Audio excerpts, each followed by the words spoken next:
গল্পটা শুরু হয় শপিং মলে, যেখানে ধনী মেয়ে সারার এক্স বয়ফ্রেন্ড তাকে বিরক্ত করছিল। আর তখনই হঠাৎ করে এক কাপ কফি পড়ে যায় তার $100 মিলিয়ন হাই হিলে। সারা হতবাক হয়ে দাঁড়িয়েছিল। ঠিক তখনই এক হ্যান্ডসাম ছেলে সামনে এসে হাঁটু গেড়ে বসে নিজের শার্ট দিয়ে তার জুতার দাগ পরিষ্কার করতে শুরু করে। এটা দেখে তার এক্স বয়ফ্রেন্ড আরও বেশি রেগে যায়। তখন সারা ছেলেটিকে ডেটে যাওয়ার প্রস্তাব দেয়, কিন্তু ছেলেটির মন ছিল দোকানের কাউন্টারে রাখা ব্যাগগুলোর দিকে, তাই সে রাজি হয়নি। এটা দেখে সারা হঠাৎই নিজের ব্ল্যাক গোল্ড ক্রেডিট কার্ড বের করে সব ডিজাইনার ব্যাগ কিনে ফেলে। পরের দিন সারা সোজা ছেলেটিকে নিয়ে নিজের বাসায় গিয়ে একটি প্রস্তাব দেয়। তার বাবা মা অবাক হয়ে বলে, তুমি এত সিরিয়াস কেন? আসলে সারা ছিল একটি বড় ব্যবসায়িক সাম্রাজ্যের উত্তরাধিকারী, কিন্তু বাবা মায়ের ডিভোর্সের পর তার সৎ ভাই হয়ে ওঠে উত্তরাধিকারের বড় প্রতিদ্বন্দ্বী। সারা সন্দেহ করতে থাকে যে তার সৎ ভাই এক অভিনেত্রীর সঙ্গে সম্পর্কে জড়িয়েছে। সারা তদন্ত করার সময় হঠাৎ এক অচেনা লোক হাজির হয়। প্রথমে তার সাহায্য নিতে অস্বীকার করে, কিন্তু ছেলেটি এমন কিছু বলে যেটা সারা ফিরিয়ে দিতে পারেনি। ফলে সে তার সঙ্গে মিলে বিছানার চাদর ভাঁজ করার সময় ধীরে ধীরে তাদের দূরত্ব কমে আসে, আর সারা তদন্তের কাজের ওপর মনোযোগ দিতে পারে না। পরে জানা যায় ছেলেটির নাম ইউনহাও, আর সেই অভিনেত্রী সারাকে ফাঁদে ফেলতে চেয়েছিল। একদিন সারা যায় একটি ক্যাফেতে, যেখানে সব অবিবাহিত মেয়েরা তাকিয়েছিল এক ছেলের দিকে। সে অবাক হয়ে দেখে ওই ছেলে আসলে ইউনহাও, যে কাজ করছিল বারিস্তা হিসেবে। প্রথমে সারা তাকে উপেক্ষা করে, কিন্তু বিলিংয়ের সময় যখন দুবার ছাড় পায় আর তার কফির কাপের উপর একটি লাভ চিহ্ন আঁকা দেখে, তখন সারা হেসে ফেলে। সেই দিন থেকে সারা যেখানেই যেত ইউনহাও সেখানেই হাজির হতো। এমনকি শপিং মলেও সে তার সামনে এসে চুপচাপ একটি লাল গোলাপ দেয়। সারা বিভ্রান্ত হয়ে পড়ে, এটা কি নতুন কোনো ফ্লার্টিং স্টাইল নাকি? কিছুদিন পর সারা অফিসে কাজ করছিল। হঠাৎ বাইরে হইচই শুরু হয়। একজন ডেলিভারি বয় সেক্রেটারির অনুমতি ছাড়াই ঢুকে পড়ে।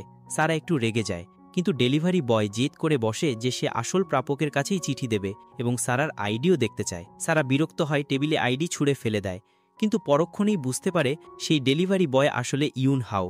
এবার সারার মনে হয় এই ছেলেটা বোধহয় কোনো ষড়যন্ত্র করছে, কিন্তু আসল কথা হলো গরিব ইউনহাও স্বপ্ন ছিল একদিন ধর্মযাজক হওয়া, আর সেই স্বপ্ন পূরণ করার জন্যই সে একসাথে অনেক কাজ করছিল। তবে সারা আর ইউনহাওর গল্প এখানেই শেষ হয়নি।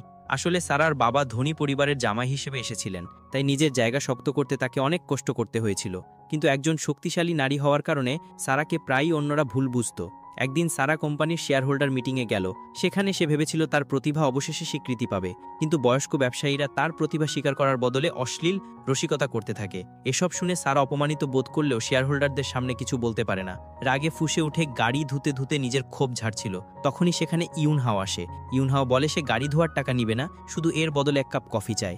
সারা রাজি হয়ে তাকে কফি খাওয়াতে নিয়ে যায়, কিন্তু যখন ক্যাফেতে বসে সারা নিজের জন্য স্টেক অর্ডার করে, আর ইউনহাও শুধু চুপচাপ তাকিয়ে থাকে, যা দেখে সারার মনে একটু খারাপ লাগে। সারা তার মনের কথা বলেনি, তবে সে ইউনহাওকে জিজ্ঞেস করল কেন সে বারবার তার সামনে এসে পড়ছে। যে কারো কাছেই এটা অদ্ভুত কাকতাল্যই মনে হতো, কিন্তু আসল সত্য হলো ইউনহাও স্বপ্ন ছিল একজন ধর্মযাজক হওয়া, যেন একরকম সন্ন্যাসী জীবন। তার মা একেবারেই রাজি ছিলেন না এতে, আর তাই মা ছেলের মধ্যে বড় ঝগড়া হয়। শেষে ইউনহাও বাড়ি ছেড়ে বেরিয়ে যায় এবং সিদ্ধান্ত নেয় কঠোর পরিশ্রম করে নিজের পরিবারকে আর্থিকভাবে সুরক্ষিত করবে।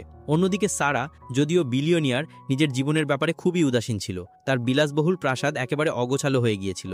একদিন যখন সে দেখে ঘর কতটা নোংরা হয়ে গিয়েছে, তখনই সে ক্লিনিং সার্ভিসে ফোন করে 10 জন গৃহপরিচারিকা পাঠানোর দাবি করে। কিন্তু যখন ক্লিনার আসে, সারা চমকে ওঠে। কোম্পানি মাত্র একজন লোক পাঠিয়েছে, তবে তিনি ছিলেন দারুণ শক্তিশালী, আর সেই লোকটি আর কেউ নয়, ইউনহাও। কিন্তু ইউনহাও জানতই না যে এই নোংরা বাড়িটাই আসলে সারার।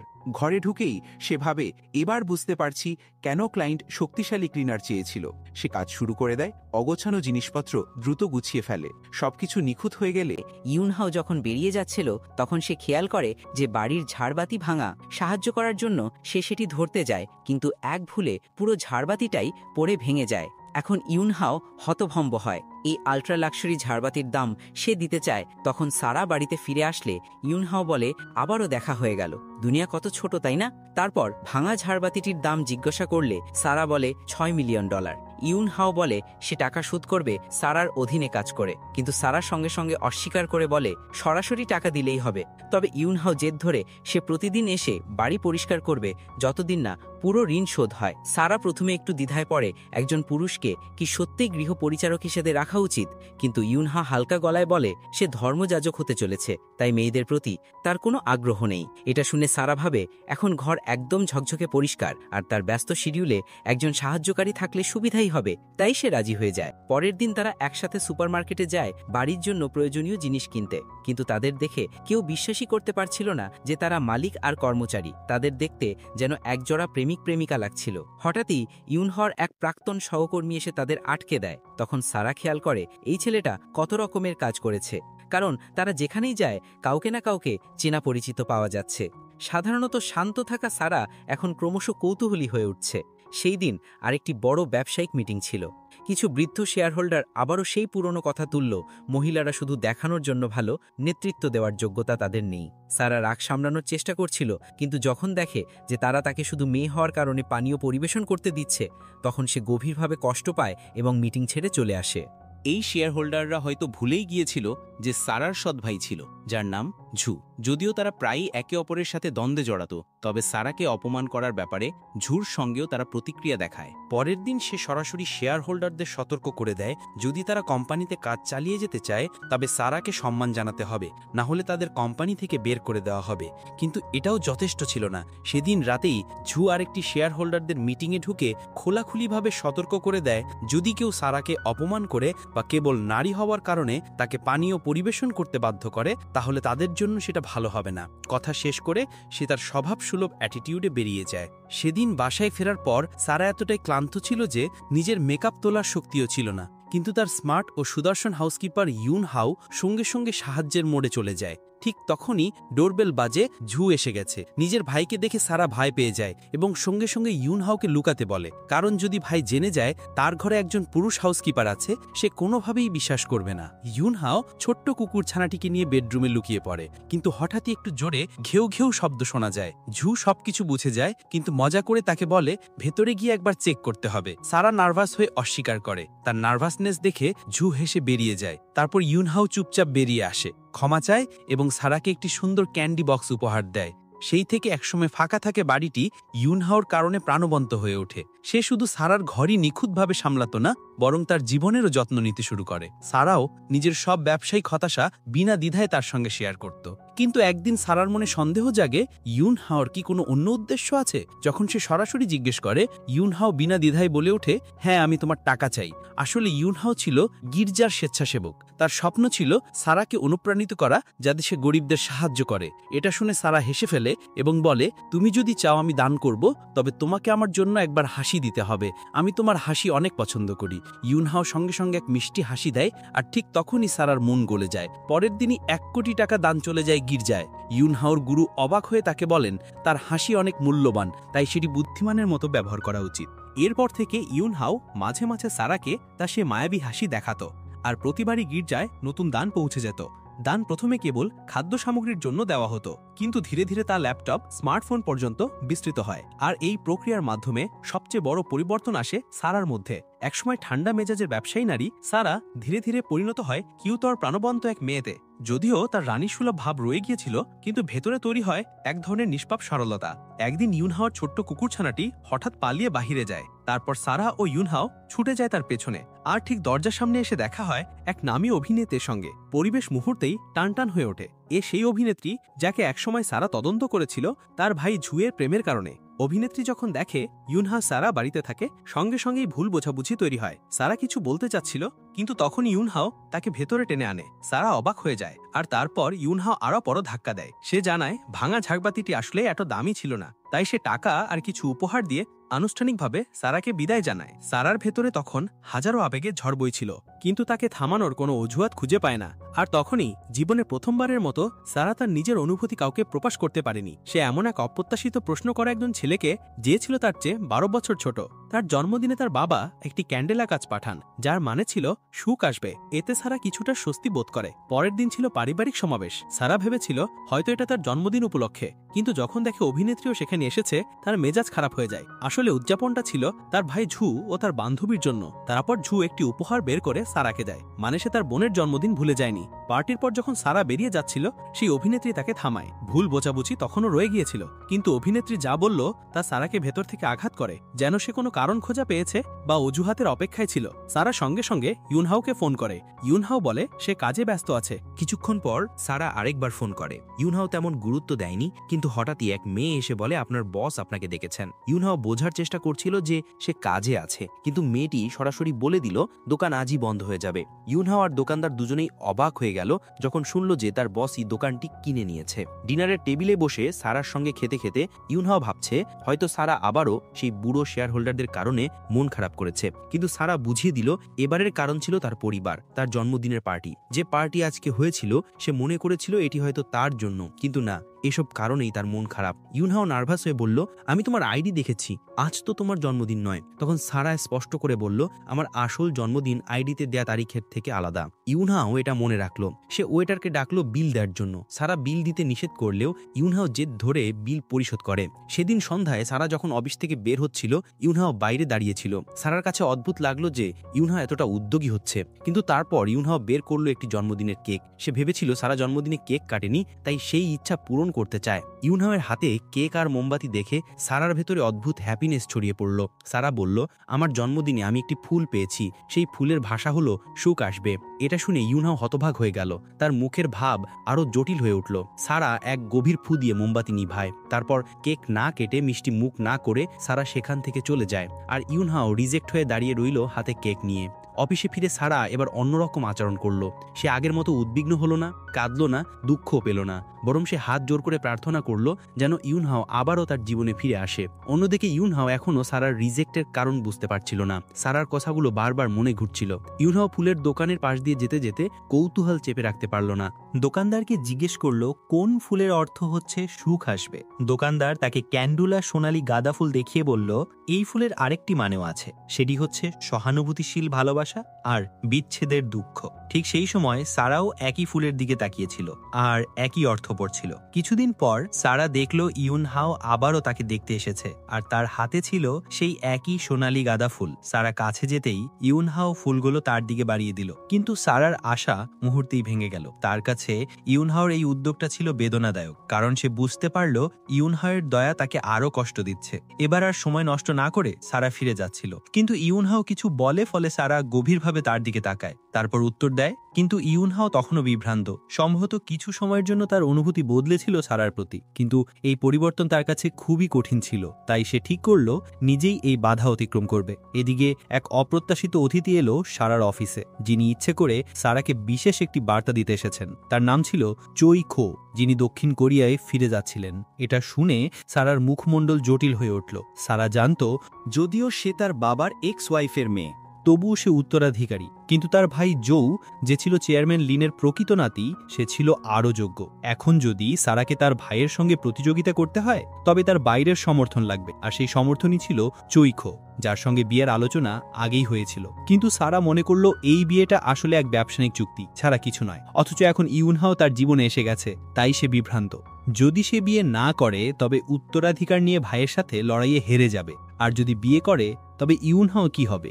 অফিসে রাখা সেই ফুলির তোড়ার দিকে তাকিয়ে সারা নিজের ভেতর থেকে সাহস জোগাড় করে আর সঙ্গে সঙ্গে ইউনহাওকে ফোন করল। সেই সময় ইউনহাও গির্জায় গিয়েছিল ধর্মযাজককে নিজের অনুভূতির কথা বলার জন্য। ধর্মযাজক তাকে বলেন হয়তো সে ধর্মযাজকের পোশাক পরলে সে নিজের সিদ্ধান্তের উত্তর খুঁজে পাবে। ইউনহাও ধর্মযাজকের পরামর্শ মেনে পোশাক পরে গির্জার প্রবেশপথের দিকে এগিয়ে গেল। সেই মুহূর্তে সারাও গির্জায় চলে আসে এবং ইউনহাওকে দেখে তার মন কিছুটা নরম হয়ে যায়। সে ভাবল হয়তো ইউনহাও যাজক হওয়ার সিদ্ধান্ত নিয়ে ফেলেছে আর এখন সে প্রস্তুত। সারা সিঁড়ি দিয়ে নেমে আসা ইউনহাওয়ের দিকে তাকিয়ে চোখে জল এনে ফেলে। ইউনহাও বুঝতে পারে সারাকে বোঝার প্রয়োজন আছে, কিন্তু সারা কোনো কথা না বলে চলে যেতে শুরু করে। ইউনহাও তাকে অনুসরণ করে সারার বাড়িতে পৌঁছায়। সারার মনে হচ্ছিল ইউনহাও যেন নিজের কাজের সাফাই দিচ্ছে, কিন্তু ইউনহাও বলে, আমি জানি তোমার এনগেজড হয়েছে আর তোমার ফিয়ন্সে হলো চৈখো। সারার মুখ মুহূর্তেই বদলে গেল, কারণ যদিও সে সত্যিই চৈখোর সম্পর্কে ছিল, তবুও নিজের আসল অনুভূতি সে কখনোই প্রকাশ করেনি। ঠিক সেই সময় চৈখো আসে। রাজকীয় ভঙ্গিতে সে দুজনের দিকে তাকায়। সারা বুঝলো এখন কথা বলার সময় নয়, তাই ইউনহাওকে চলে যেতে বলল। চৈখোর প্রবেশ এবং তার আধিপত্যের প্রকাশ আবার মনে করিয়ে দিল সারাকে যে তার কাছে সবকিছুই ব্যবসা। সে সারাকে ঝুর দুর্বলতার তথ্য দেয়। সারা এসব তথ্যকে গুরুত্বপূর্ণ মনে করে। পরে সে তার ভাই ঝুর কাছে গেল এবং চৈখোর দেওয়া মেডিকেল রেকর্ড দেখালো। দুর্ঘটনার পর থেকে ঝুর মারাত্মক ফেস ব্লাইন্ডনেস হয়েছে। যদি সারা ভাইয়ের বিরুদ্ধে এই দুর্বলতাকে ব্যবহার করে, তাহলে পরিস্থিতি সারার পক্ষে থাকবে। যখন সারা এই সত্য বুঝতে পারল, তখন মনে শান্তি অনুভব করল। ফলে সে চৈখোর বিরুদ্ধে অবস্থান নেয়। সারা এরপর ব্যবসা ও ব্যক্তিগত জীবনে নিজের সিদ্ধান্ত পরিবর্তন করলে চৈখো রেগে সারাকে ধাক্কা দেয় আর সারার পায়ে কফি পরে।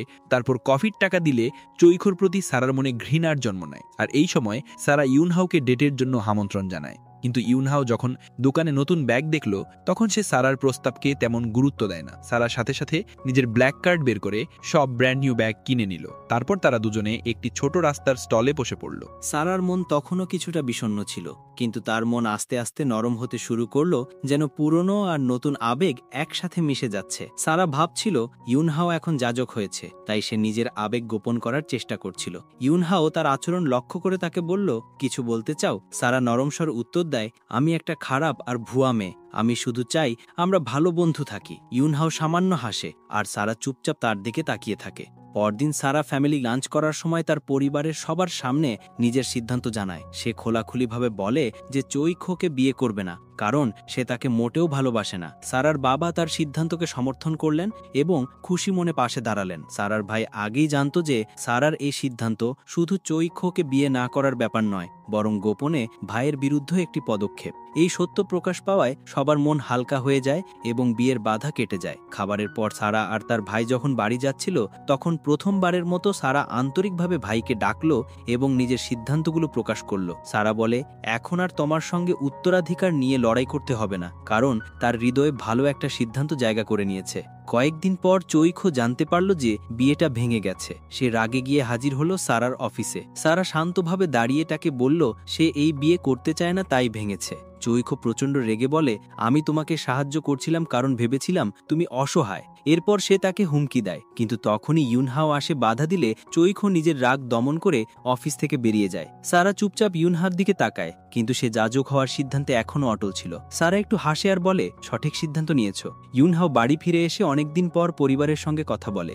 আগে যারা তাকে যাজক হতে বাধা দিত, তারা এবার সমর্থন করল। তবুও ইউনহাওর একটু অস্বস্তি হচ্ছিল। সে কিছু না বলে নিজের ঘরে চলে গেল। মা বাবা কিছু না বললেও তার বোন সব বুঝতে পারল। তার বোন সঙ্গে সঙ্গে ইউনহাওকে জিজ্ঞেস করল, তোমার কি কারোর সঙ্গে সম্পর্ক আছে? অনেক কৌতূহল নিয়ে বারবার ভাইকে বিরক্ত করতে লাগলো। ঠিক তখনই ইউনহাও ও তার বোনের সামনে একটি বিলাসবহুল গাড়ি এসে দাঁড়ালো। সেখান থেকে এক সুন্দরী মহিলা নামলো। বোন তাকিয়ে অবাক হয়ে বলল, কি এই মেয়ে? ভাই, তুমি নিজের জন্য এমন সুন্দর মেয়েকে বেছে নিয়েছ? বোনকে ছেড়ে ইউনহাও সারার গাড়িতে উঠে যেতে শুরু করে। ইউনহাও বিভ্রান্ত হলেও সারার সঙ্গে গাড়িতে দারুণ সময় কাটালো। সেদিন তারা তাদের সম্পর্ক আনুষ্ঠানিকভাবে স্বীকার করল এবং একসঙ্গে ডিনারে গেল। সেখানে তারা ভবিষ্যৎ পরিকল্পনা নিয়ে আলোচনা করল। ইউনহাও বলল, এখন যেহেতু সে যাজক হচ্ছে না, তাই নতুন কোনো কাজ তাকে খুঁজতে হবে। সারা জানতে পেরে অবাক হলো যে ইউনহাও বিচারক হওয়ার কথা ভাবছে, কারণ দক্ষিণ কোরিয়ায় বিচার বিভাগীয় পরীক্ষা ভীষণ কঠিন। কিন্তু ইউনহাও হাসলো এবং জানালো সে সিউল বিশ্ববিদ্যালয়ের আইন বিভাগ থেকে গ্র্যাজুয়েট হয়েছে, তাই এটা তার জন্য সম্ভব। সারা তখন বুঝতে পারল কেন ইউনহাওর পরিবার তাকে যাজক হতে দিতে চাইছিল না, কারণ এমন কেরিয়ার বেছে নেওয়া যে কোনো পরিবারের জন্য মেনে নেওয়া কঠিন। ডিনারের পর সারা ইউনহাওকে বাড়ি পৌঁছে দিয়ে যেতে চাইল।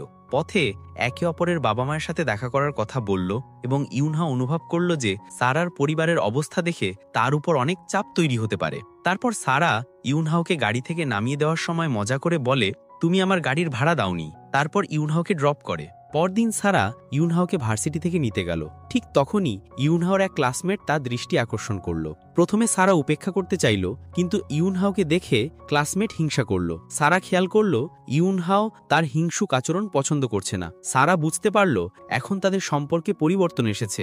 ইউনহাও তার প্রতি পজিটিভ বোধ করছিল। সারা ভাবে যে ভবিষ্যতে ভুল বোঝাবুঝি হতে পারে, তাই একদিনের জন্য ছুটি নেয় যাতে ইউনহাওর বাড়ি গিয়ে তার বাবা মায়ের সঙ্গে সরাসরি কথা বলা যায়। সারা ইউনহাওর বাসায় গিয়ে তার বাবা মাকে খোলাখুলিভাবে বলল যে তারা দুইজন একে অপরকে ভালোবাসে। তারপর ইউনহাওর বাবা মা এটি শুনে অবাক হয়। সারার আসল উদ্দেশ্য ছিল ইউনহাওয়ের পরিবারকে বোঝানো যে তাদের সম্পর্ক আর শুধু দুইজনের মধ্যে সীমাবদ্ধ নয়, এটা এখন আনুষ্ঠানিক প্রতিশ্রুতিতে পরিণত হয়েছে।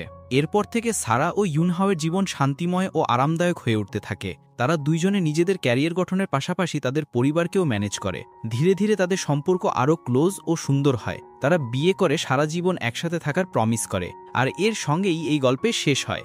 ভিডিওটি ভালো লাগলে চ্যানেলটি সাবস্ক্রাইব করে আমাদের সাথে থাকুন।